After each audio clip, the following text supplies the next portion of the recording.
aso, hindi lang sa'yo ang mga kamay may umaasang buhay. Mga aso, hindi lang sa'yo ang mga kamay nakapatawang hukay.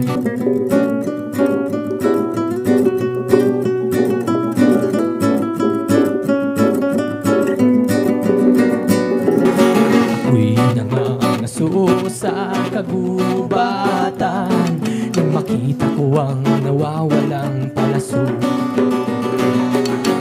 Galing rin sa katulad kong ang nais lang ay magbigay ng ulam sa plato.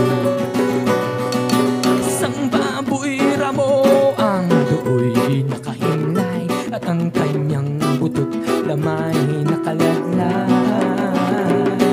Kinakain ng mga langaw at ng hayop sa lugar ng kanyang huling hininga. Kung saan kanyang nakita mga aso, hindi lang sa'yo ang mga kamay may umaasang buhay.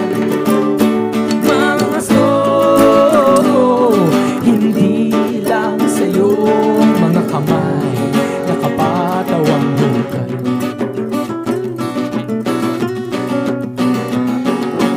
Hating gabi na nang aking balikan ng mga pain ko sa gubat, nang makita ko ang isang musang katabi ng bitag kong bayawak.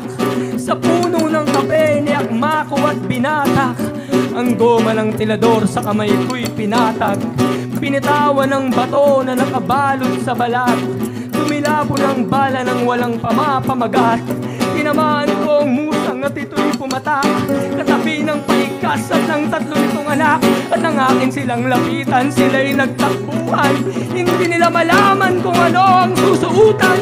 Ako'y napaisip at nauniligan na ang pagkuha ng buhay ay pagkuha rin ng isang buong henerasyon na doon ay nakasalalay. Pag nilabas ng gubat ay aking daladala mga hayop kong nahuli at halamang paninda. Ang gawin ng bahay ay ipagyayabang. Mga yaman kong hinali sa gubat. Mga aso, hindi lang sa'yo ang mga kamay may umaasang buhay.